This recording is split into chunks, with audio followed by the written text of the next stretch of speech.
So what do you guys think about a five-sided square? Sounds pretty bizarre, right? An upper file video talked about the very same idea. Check it out, the link is in the description box below. Anyway, the video discussed the idea of a three-sided square, a five-sided square, and so on. So the idea seems very out of the box. The video was pretty convincing. What interested us in particular was this one comment. The person had talked about how in their native language, which is Portuguese, a square, quadrado in Portuguese, literally translates to a figure with four sides, and regardless of the angles, any four-sided figure is necessarily identified as quadrado. They went on to say that the idea of a five-sided square, or a three-sided square for that matter, was rather bizarre, considering that the Portuguese view of a square was entirely different. This got us thinking about how language shapes our understanding of basically everything. A concept that is convincing enough in English seems far-fetched in another language. It is quite remarkable how the language one speaks defines one's understanding of the world. This brings us to the linguistic relativity hypothesis, which explores the very same idea.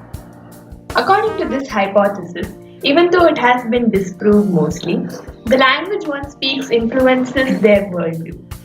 For example, in the Zuni language, there is only one word for both yellow and orange, and so Zuni speakers find it very difficult to differentiate between the two colors. The Russians identify shades of blue as dark blue or light blue. They don't have a word for just the color blue. So when they see the color blue, they will immediately categorize it into shades of light blue or dark blue. This idea has also interested many people throughout the years, and so we can see many such examples in pop culture.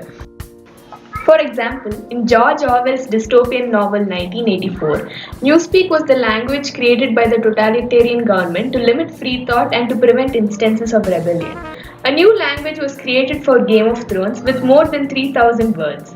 The language Dothraki doesn't have a word for thanking someone. The Dothraki tribes are seen as savages, so the language seems appropriately suited for them.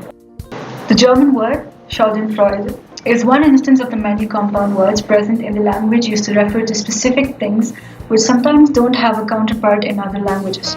Schadenfreude refers to the joy derived from somebody else's misfortune.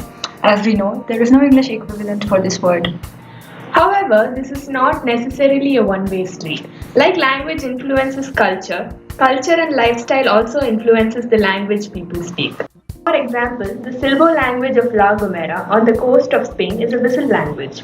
The whistles themselves function in the way words do. Rising and falling pitches can almost perfectly replace words, but they serve one important purpose. La Gomera is largely mountainous, and whistles allow the inhabitants to communicate across great distances. If you yell over a ravine, the sound might reach the other side, but the words will probably be jumbled and distorted, without meaning.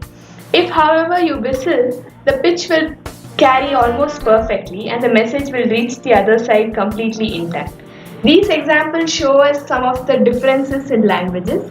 So I hope that this video helped you gain some perspective on how language influences the way we see the world.